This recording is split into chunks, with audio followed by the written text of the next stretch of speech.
외부에서 오시는 분들은 제발 좀 촉박하게 일정을 잡지 않아 주셨으면 감사하겠어요. 그리고 오셔서 제발 좀 많이 돌아다니고 이런 것 좀 안 하셨으면 좋겠어요. 왜냐하면 사실 제가 하는 게 별로 안 아파요. 그러니까 사람들이 자꾸 막 쇼핑하고 매일같이 친구 만나서 돌아다니고 막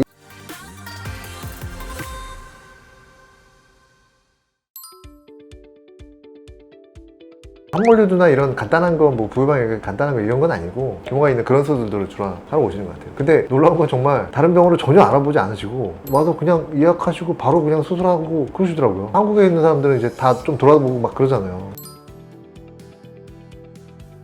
구형구축이 계속돼서 여러 번 수술하셨다 그런 분들. 근데 구형구축은 그거는 좀 자기 체질이라서 조금 이게 어렵거든요. 지난번에는 미국에서 피막을 다 제거하지 않았기 때문에 이번에는 피막을 다 제거해달라. 근데 제가 봤을 때는 피막의 문제도 있지만 근육을 잡아 당겨가지고 좀 덮어주거나 뭐 뭔가를 해야 돼요 사실은. 안 그러면 구형구축 다시 생길 가능성이 좀 높거든요. 그러니까 저는 되게 근육을 중요시 여겨요. 근육을 어떻게든 커버를 해줘야 된다. 조금이라도 덮어줘야 된다. 수술 직후에는 뭐 좋아졌으니까 수술 직후는 당연히 좋죠. 회복이 문제인 건데 어떠신지 모르겠어요. 14시간 동안 날아오셨는데 한국에 오실 때는 한 달은 계세요 라고 말씀은 늘 드리지만 그렇게 한 달 계시는 분이 흔하진 않아요 사실은. 얼마 전에 가슴 필러 환자분 영국에서 오셨는데 체류 기간이 일주일 정도 짧으시더라고요. 이거는 좀 위험할 수도 있다고. 가슴 필러가 염증이 생기면 좀 골치 아프거든요. 그래서 조금만 길게 해주셨으면 좋겠다고. 그러니까 그 수술 포기하고 나중에 다시 길게 잡고 오겠다고 다시 영국 가셨어요. 사실 대부분 아무 문제 없어요. 아무 문제 없는데 혹시 몰라서 이제 가슴 필러는 염증 생길 가능성이 좀 있단 말이에요 확실히. 원칙적으로 말씀드렸는데 또 이게 거기에 겁을 먹고서 그냥 아 그럼 길게 잡고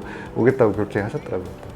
이렇게 한국에 와서 수술하는 이유 중에 미국이나 캐나다 이런 데 의료비가 좀 비싸서 한국이 비교적 좀 싸서 넘어오는 경우도 있다고 들었는데 여쭤보면 한국이 더 싸지 않아요. 미국이 경쟁이 붙어가지고 그렇게 비싸게 하지는 않는다고 하더라고요. 미용도들은. 그러니까 비용 때문에 오시는 거 아니에요. 비행값이 더 훨씬 오르죠. 미국이 의료가 굉장히 발달하고 훌륭한 건 맞지만 미국의 모든 병원이 다 좋진 않아요. 환자들이 뉴욕에 있는 굉장히 큰 병원이다. 거기서 검사하고 괜찮다고 했다는데 딱 제가 초음파 보자마자 보험이 터졌네요. 근데 너무 깜짝 놀라시는 거예요. 근데 이런 경우도 굉장히 많이 봐요. 미국의 전반적인 수준은 한 80 정도 되는 거 아닌가?